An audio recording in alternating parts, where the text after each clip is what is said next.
we live in a remarkable time, folks. We've all seen many technology waves, internet and mobile and cloud, but AI is unlike anything I've seen before, at least in my lifetime.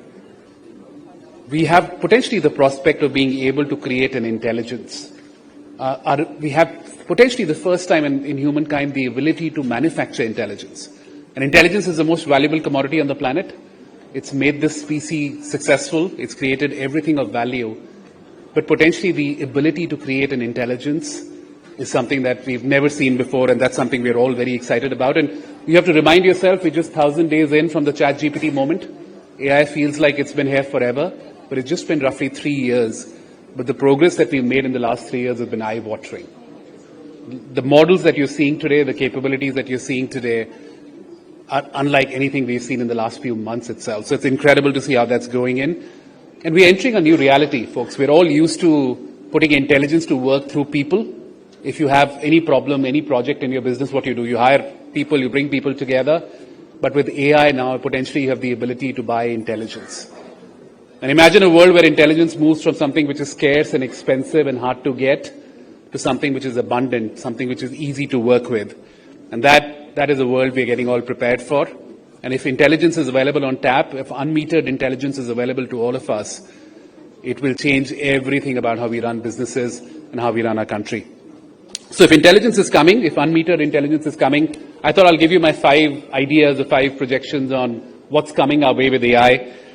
Number one, there's still this debate on are the models getting better or are we hitting a wall? My sense is in 2026 we'll put this debate to an end.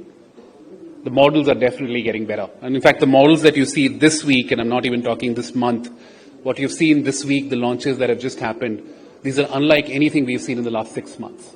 And by the way, this gap between the perception of these models, there are people who still say, I used ChatGPT 2 years ago or 6 months ago and it was hallucinating, to what you're seeing today. This gap is quite dangerous because sometimes people don't prepare for what's coming. So what you're seeing today is remarkable in terms of progress of these models. And we are also seeing this direct, unequivocal relationship between the compute flops we are putting in and the intelligence we create, or the capability of these models. And in the next 3 years, there's roughly 1,000x growth coming in compute capacity across these models. So imagine if there's a direct relationship between the compute flops you're putting in and the intelligence you're creating. If you're going to put 1,000x in the next 3 years, I think this debate on would these models get better versus we hit a wall will potentially come to an end. And by the way, AI is now accelerating AI. The biggest use case for AI today is coding. Every developer in India knows to use GitHub Copilot or Cursor or any other tool. It's not a coincidence that the first use case for AI is coding, because your ability to now create the next generation of AI with AI is becoming very interesting.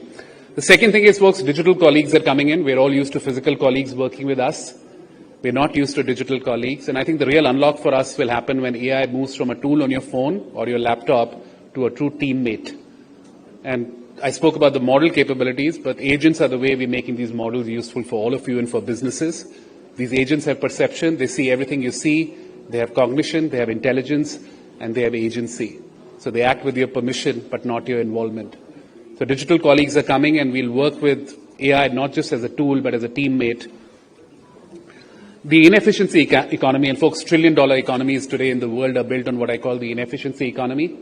Think about it. Your lawyer makes more money when the case goes on for longer. Your doctor makes more money when you're sick for longer. Your IT services partner makes more money if the project runs longer. It's an inefficiency economy, folks. The longer it takes, the more you make. That charade will end with AI, because AI doesn't bill hours, it gives you outputs. If AI can draft a legal document in 30 seconds, your lawyer will not be able to charge you by the hour. So I think this whole inefficiency economy will actually shift towards real outcomes, and all your providers bringing outcomes to you, not ours, which will be interesting for India to see. Every business will build an AI factory. We talk about sovereignty at the country level, which is important, but we also have to now think about sovereignty at the company level. If the model knows everything eventually, what do you stand for? What does your company stand for? What is your moat? And that's why you will see a generation of these sovereign company models being built, where you take an open source model, put the weights of your company's IP, put knowledge turns on it, and make it more sensible, more contextual to what you do in your business. And that's coming, folks. Now, by the way, the next generation of AI businesses are being built. Like I remember talking to startups, they used to talk about which cloud should I build on. Now they're talking about which API do I start with, which model do I work with. So the next generation of businesses in India are being built on AI, not just on cloud. And then the last thing, which is, we've been having this conversation on jobs outside. I get this question all the time, what's happening to jobs? My personal take, AI will not kill jobs, AI will unbundle jobs. Your job is a bundle of tasks, my job is a bundle of tasks.